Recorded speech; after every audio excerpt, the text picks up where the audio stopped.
Comment instaurer un commerce en ligne plus durable, plus écologique? C'est le thème de notre débat avec nous en visioconférence Clémence Avignon qui est Content Lead chez Ripac, Ripac qui propose des emballages réutilisables. Et puis avec nous au téléphone, Diane Semama, cofondatrice, présidente de DreamAct, qui est une e-boutique de consommation responsable. Bonjour à toutes les deux, bienvenue. Je vais vous poser la même question et je commence avec vous Clémence Avignon. Les enjeux majeurs pour vous d'un e-commerce plus durable, c'est quoi? En quelques mots, on va poser le décor. Oui, alors les enjeux du e-commerce durable, ça va être bien sûr par rapport aux produits déjà, donc il faut qu'ils soient vraiment durables, il faut qu'ils soient faits à partir de matériaux de qualité, et ça on a vu des très beaux progrès ces dernières années, mais il y a évidemment la problématique du packaging qui reste toujours un peu le maillon faible de la problématique e-commerce.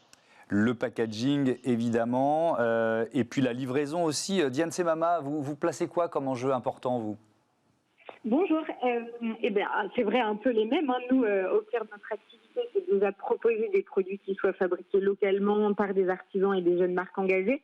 Mais c'est aussi, je pense, des pratiques commerciales au-delà des aspects de livraison, de retour, etc. Et le packaging, c'est aussi ces questions commerciales de promotion qui prennent finalement un peu les clients pour des jambons avec des politiques de promotion un peu bidons. C'est tous ces sujets, je pense, qui constituent les enjeux du e-commerce aujourd'hui. Clémence Avignon, le principe de Ripac, vous nous le rappelez en quelques mots? Oui, bien sûr. Donc déjà, Ripac, ça répond à un vrai besoin qu'il y a une croissance effrénée du e-commerce. En 2029, on aura 40 milliards de packaging envoyés en Europe. Donc ça fait plus de 100 packaging par an par citoyen européen qui va être jeté finalement. Donc nous, c'est vraiment répondre à ce problème avec un emballage réutilisable. Donc en fait, c'est les marques qui vont choisir notre emballage. Donc les marques comme par exemple Blissim ou Bash ou Picture Organique ou Opal vont simplement remplacer l'emballage à usage unique, donc le carton ou le sac en plastique, par un Ripac, l'envoyer à leurs clients ou aux clients qui l'ont choisi. Et tout ce qu'il y a à faire quand on est client, qu'on a reçu sa commande, c'est simplement plier son Ripac. Donc j'en ai juste un très rapidement. Donc ça ressemble à ça et ça se renvoie donc en format lettre dans n'importe quelle boîte aux lettres dans le monde. C'est gratuit, ça nous revient. Nous on va les nettoyer et s'assurer qu'ils soient prêts à repartir auprès d'une autre marque. Et voilà, et ça réduit énormément les déchets évidemment, mais aussi l'empreinte carbone. Diane Semama, si on reste sur la problématique des emballages, il y a donc la solution Ripac, réutiliser un emballage, effectivement, c'est intelligent. Il y a aussi la question de la taille des emballages et d'arrêter d'expédier du vide. C'est un vrai enjeu, ça, Diane Semama. Oui, exactement. En effet, on estime que presque un peu plus de 40% du contenu de nos colis en fait est constitué de vide.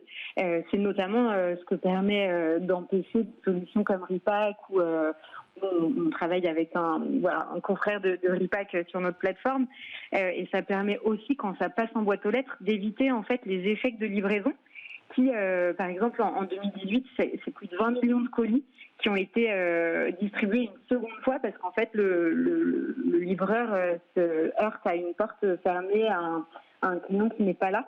Donc, c'est en effet très important comme solution. Effectivement, j'ai vu ce chiffre aux États-Unis, le retour produit, ça crée plus de 2 milliards de kilos de déchets, 15 millions de tonnes d'émissions de carbone par an, c'est vertigineux. Alors évidemment, c'est à la dimension d'un pays comme les États-Unis. Est-ce que vous avez des solutions, des idées en tête pour faire baisser ce retour marchandise? Je commence avec vous, Diane Semama. Oui, c'est simplement des pratiques à prendre en main en fait en tant que vendeur, en tant que distributeur. Nous, quand on se définit comme un e-commerçant responsable, on ne pense pas que au fait qu'on propose que des produits éco-responsables. Il y a tout un tas de pratiques à mettre en place, un modèle économique qui soit plus juste, mais aussi des pratiques à faire évoluer en fait dans la tête de nos clients, des pratiques qui vont parfois à l'encontre de ce qu'on rencontre ailleurs sur Internet, c'est-à-dire ne pas privilégier des livraisons rapides, express en moins de 24 heures, qui sont en fait un désastre écologique, ne pas faire comprendre que les frais de port offerts, en fait, ils sont offerts par quelqu'un et il y a un vrai enjeu en cette question. Et puis aussi ces fameux retours qu'il ne faut pas privilégier. En fait, on estime que plus de 30% des retours vont à la poubelle, en fait. parce que en fait les marques n'arrivent pas à les replacer, les produits sont ensuite invendables. Nous, par exemple, sur notre plateforme, on a un système automatisé où quand on voit qu'un client commande une même paire de chaussures en 2 tailles différentes, on l'appelle systématiquement, on le contacte systématiquement pour lui donner des informations complémentaires et ne lui expédier que la taille qui va le mieux lui aller pour éviter justement d'envoyer 2 paires de chaussures avec une paire forcément retournée, quoi.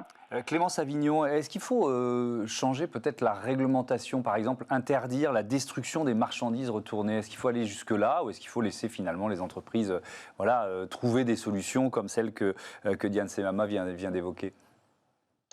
Évidemment, moi je pense vraiment qu'il faut aller vers plus de réglementation pour le e-commerce, tout simplement parce que voilà, on a des marques qui, d'accord, doivent donc, si on laisse aux marques la responsabilité de prendre ces décisions, évidemment, c'est des décisions économiques qui sont, j'imagine, difficiles. Donc, il faut que ce soit supporté par une réglementation au niveau français ou au niveau européen pour limiter ces pratiques. Et exactement très intéressant, Diane, sur la communication directement aux clients eux-mêmes, en fait, sur non, ne commandez pas ces 2 paires de chaussures parce que c'est ça qui peut arriver. Et c'est des problématiques qui ne sont pas forcément comprises ou communiquées aux clients eux-mêmes. Clémence Avignon, justement, c'est intéressant ce que vous dites, l'information client, une meilleure information client, c'est-à-dire peut-être des photos de meilleure qualité, je ne sais pas, des emballages plus détaillés, des infos plus détaillées sur le produit. Est-ce que ce n'est pas tout simplement ça le moyen de faire baisser le retour marchandise? Oui, je n'irai pas contre ça, ça me paraît très intéressant.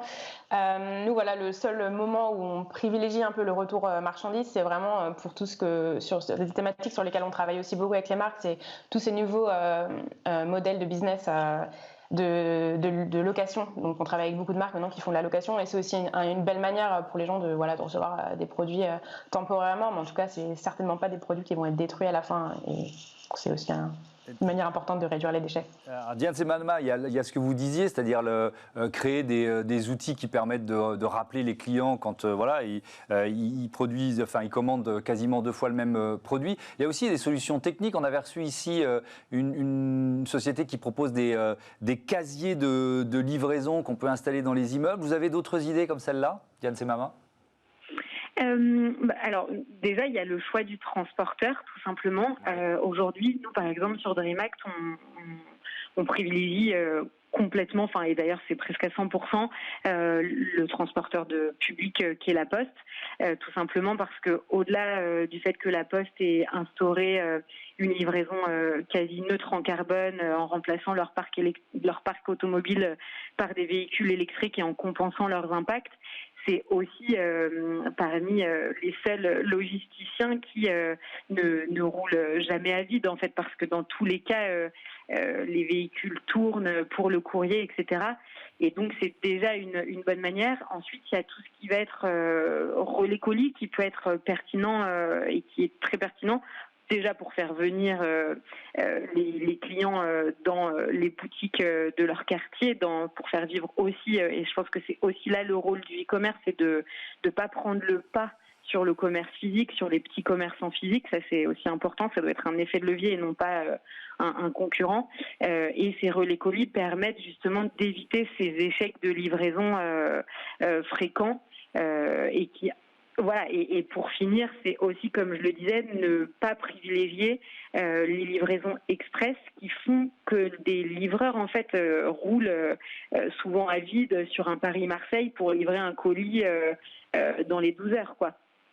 Merci beaucoup, merci à toutes les deux d'avoir participé à ce débat. On passe à Smart Ideas. Tout de suite, on va découvrir des céréales pour enfants saines et bio, c'est possible.